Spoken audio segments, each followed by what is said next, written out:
Greetings, one and all, and welcome back to Let's Play Scratches, the Director's Cut edition. Now, in the previous episode, we examined all of James T. Blackwood's gallery of foreign trinkets, all the things he brought with him from his railway job back in Africa, and we, in particular, tried to find the object that supposedly turned the previous owner, the doctor, a friend of the family, insane. However, among plenty of objects just like shields, masks, a lion claw necklace, vases, tapestries, and old mementos of James' time back in Africa, we didn't really find anything of interest, anything that seems a little bit more threatening than other things around it. I have to be honest, I was kind of hoping that I would finally find something that could give me a little bit of a clue to what exactly happened in this manor, but the only thing I once again got were more questions. More questions about the previous inhabitants and what the hell happened to them. I mean, let me remind you one more time, ladies and gentlemen, look around. All these African trinkets, they must be so very rare and expensive. James went through quite some trouble to get them. They were even presents. Presents. And you don't just throw something like that away unless you really hate it, so...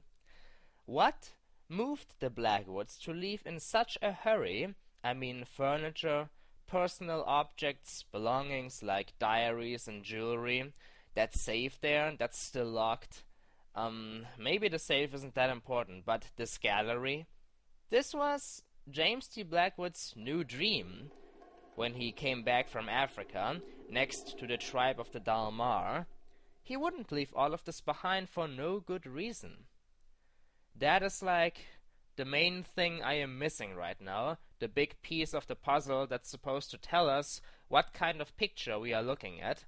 All the pieces are basically in place, but the main piece in the middle is missing, and without that piece we will not be able to find out what the hell happened in this place. But where could the piece be? What is the mystery of Blackwood Manor? Well, we can conclude though that we are done with this floor. Didn't take me nearly as much time as I thought it would, but hey, we are done, so now we can move on. Was this gallery threatening? Well, not really. Not as much as the basement. Maybe it's just because I have the high ground here, but... these masks are still freaking me out.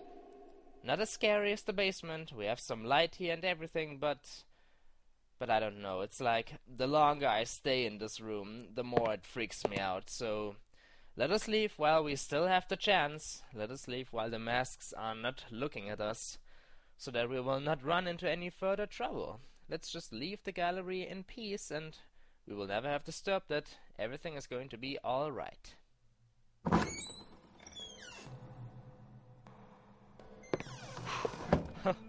Oh my. In case you're wondering, I just had a cold shiver run down my spine. Once again, just like back in the kitchen when I accidentally stepped into the outside world. I can explain why, however, and I will in a second as soon as I'm out of this corridor. There we go. So let me explain. I felt like perhaps I could look down this innocent corridor and nothing would be wrong in the world. Everything would be happy and dandy. Then I would look away for a second, you know, thinking that everything is alright. Then I look back and suddenly, BAM! Jump scare. Something jumps out at us. I don't know why I am feeling this way. I mean, this mansion so far seems pretty safe, next to all the ominous stuff we've been reading. But in terms of reality, what is happening right now, other than the weird electrical issue, everything seems to be in order. Nothing to be afraid of, really. But after all, that is the kind of fear this game is supposed to evoke. We don't need jump scares, we just need this feeling that something is wrong with the manor, and that we are completely cut off from the outside world. This strange feeling of solitude. Well, I will try to prevail. I mean, I came here out of free will to write my second novel, and now it is time to head up to the attic. So let us see what we can find upstairs. Hopefully some candles. Well, this is the attic, alright. Somebody hasn't been up here in a long time. Look how deteriorated the walls are. Worse than in any other place so far. This is gonna be a joy to examine. Well, here we are, the top floor. And I certainly suspected the attic to be big, but this is great. We have one door, two doors, three doors, another stairway. Oh my, looks like our second novel has to wait a little bit longer still. I don't even know where to start. Well, let us just begin somewhere. Oh, candles, please be up here. And up there is a fourth door. Great. You know, ladies and gentlemen, surprisingly enough, I am not all that scared up here in the attic. You'd think that both the attic and the basement would be the most scary places you can find in a mansion, but surprisingly enough, I feel safe. The weather is not looking all that great. Hopefully it won't rain. Maybe it is because I am so far away from the gallery in the basement. Maybe that is making me feel a little bit safer. Quite impressive wooden structure. Still standing the place, that's good. Now, where should we start? We can either take a look at the rooms or the corridor. And I'd say, let's take a look at the corridor first, starting with over here. Anything of interest? Not really. There's an old window. And lots of broken walls. Well, I have to say, with so many rooms up here though, there should be a good chance to find some candles, right? Keep your hopes up, there will be candles. It's the most glorious thing. And a very old light bulb just hanging out of the wall on a cable. This must have been improvised. What do we have over here? Oh my, what's this? Could this be another spiral staircase? Maybe this is leading up to the tower we saw from the outside world. I originally thought that maybe this ladder would go up there, but no. This is probably the way. And looky, door number 5. What do we have here? Lots of random stuff. There's a piece of paper, a paint canister, alright, a ladder looking thing, some cardboard, I think more canisters, yes indeed. Looks like somebody was working up here. I mean, look at the cardboard. It looks like somebody laid it out that way on purpose, so that no paint would drop onto the floor. Why else would there be so many paint canisters? Of course it could be something else, like to make the walls resistant against water, or something. But I don't know. But why was the work never finished? It's like they just stopped halfway through. What else do we have up here? Some old planks, it seems. Most of the planks scattered throughout the 3rd floor were all dry and brittle by now. Totally useless then. And hey, Michael just called this floor the 3rd floor, not the 2nd. That means that you could technically call the ground floor the 1st floor. Interesting to know. Alright, what else do we have? Old boxes. And a dirty window. Some brick stone I should say. They were just some uninteresting boxes. Well, of course, Michael, almost anything ordinary you stumble about is supposed to be uninteresting. Well, fine with me. I really want to examine this tower though. Maybe there's something interesting at the top. And what do we have here? What do you call this? A wheel cart with, filled with, could be sand, could also be dry cement, who knows. Oh damn it, I totally forgot to call Jerry. Well, I guess that doesn't matter too much right now, we can call him some other time. What about this corner over here? It was just a pile of old bricks. Well, Michael, you've picked up a rag, among other things, so I really wouldn't be surprised if you would suddenly pick up a stone brick. Well, just looks like somebody never finished up their work. I'd say let's head up to the tower for now. I want to examine it.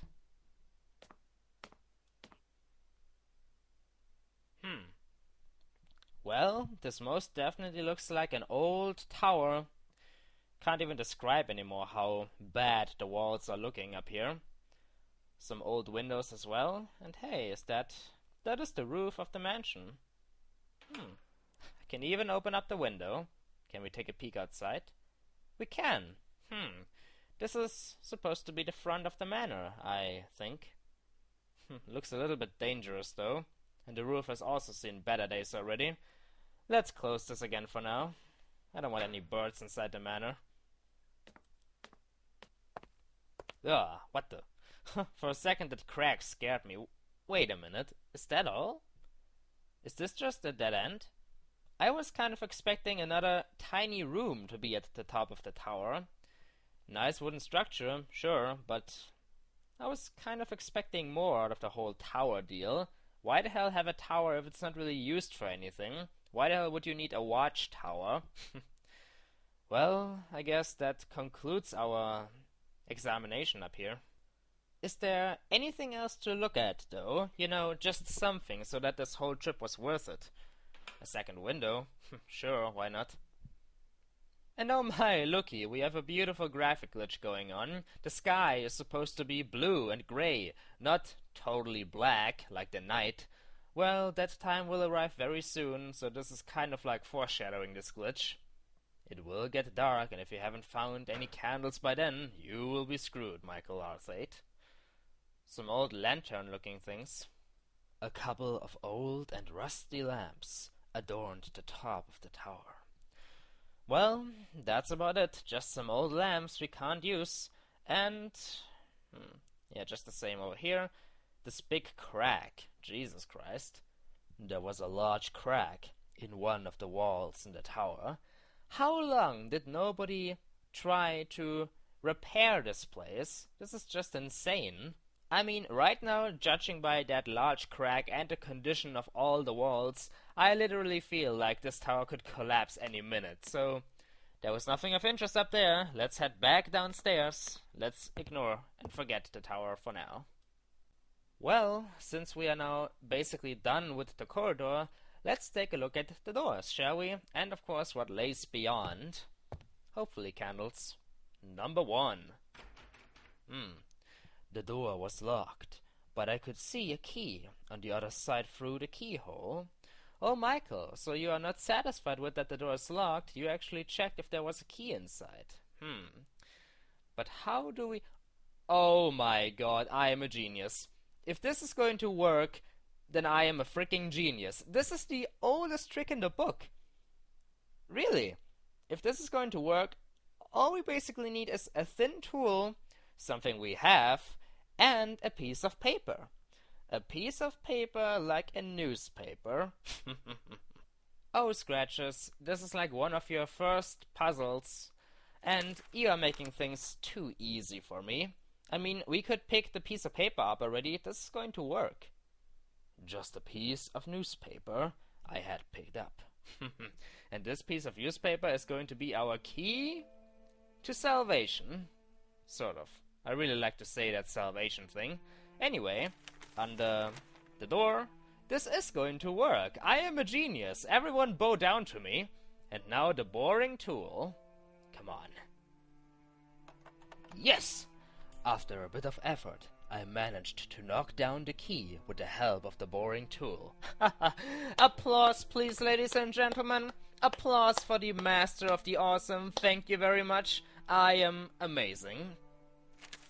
I removed the piece of paper and noticed that the key had gotten stuck behind the door. Whoever said that dumb technique worked? Ahem. Well, who said that dumb technique could work? I mean, trying to knock a key down, I mean, how high? There was quite a bit of light coming from below the door. Who ever said that? I mean, it was impossible to get the key now. Seriously though, who would possibly think that a key could be knocked down and that it would actually land on the piece of paper and not fall anywhere else? I mean, this trick was just silly. This would never have worked. I mean, anyone who thinks that this trick could work is just a fool. Alright, I get it. I fail. Anyway, looks like this door is gonna be locked for now. Unless we can find some kind of, emergency key in case the first one would ever get lost. But how high are the chances? Let's just forget about this door for now, because I think that we just blew our only chance of getting inside. I'm pretty sure that it will not have been the one room with candles. I mean, that would just be silly. Seriously, if I'm gonna find candles in that room at a later point in the game, I'm gonna rage. Moving on to the next door. Normally I would take the left one first since I'm left-handed, but for now, let's change things up a bit.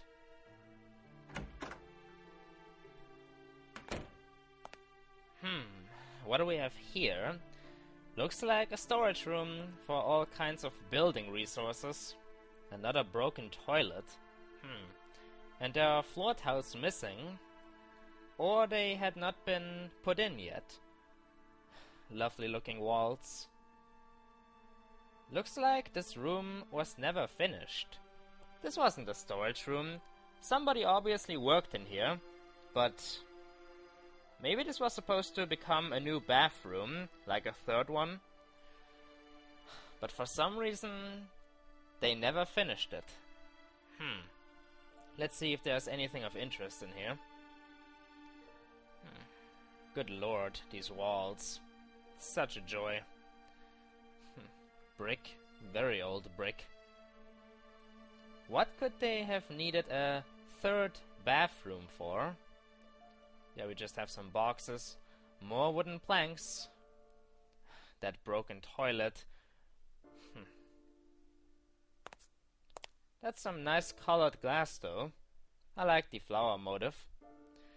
Totally doesn't fit with the rest of the room. Some more light bulbs. Improvised light. A whole pile of bricks. A bucket full of... could be cement, once again. This is definitely a room that they never finished. Let's see. Just the same thing about the wood. It's all dry and brittle by now. What else? Aha! The upper bathroom would have been beautiful under different conditions, but in its current state, it was sad and depressing. Alright, so this was supposed to become a bathroom. What could the Blackwoods have needed a third bathroom for, though? I mean, the maid had her own bathroom. James and Catherine had one on their floor. So, why a third one? Come to think of it, why did they even start to build more rooms up here? They had everything they needed basically downstairs. And you normally don't need to decorate storage rooms all that much. You don't need to make them look fancy. So, was maybe somebody else supposed to live here? Couldn't have been the doctor, no. Can't imagine that. After all, they had a guest room for that.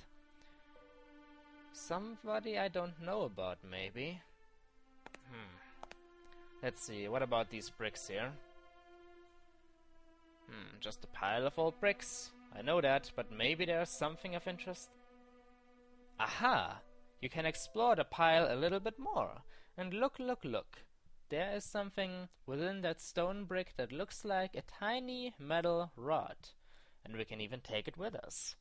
Oh, rods. Rods are always useful in all kinds of adventure games for all kinds of purposes. May it be a weapon or just a tool for something. I can hardly imagine a situation where a rod would not be useful. So, what do you say? Let us take it with us. Only a very small one, but you never know. Maybe it even belonged to something special. That would justify the means. So, can our magnifying glass reveal anything about it? It was a small metal rod. that I found in the upper bathroom. Well, I don't know what we could use it for, but let's keep it for now. You never know. Oh, look at the TheShadowCookie. He is so happy because he found a tiny little insignificant metal rod. Well, cut me some slack, one and all. I mean, I screwed up the door. I get it. The key is freaking gone. But at least I found a metal rod. Who knows, maybe this metal rod will eventually save our life. You don't know about that. Maybe there will be a situation where it's like, oh, Michael Arthur, if you want to enter heaven, you first need to present us with a metal rod. I don't know. Maybe. You never know. This is an adventure game after all. So, I'd say we have run out of time, so whatever the reason may be why this floor was never finished, we will find out more next time. So, ladies and gentlemen, hope you enjoyed this episode. Until then.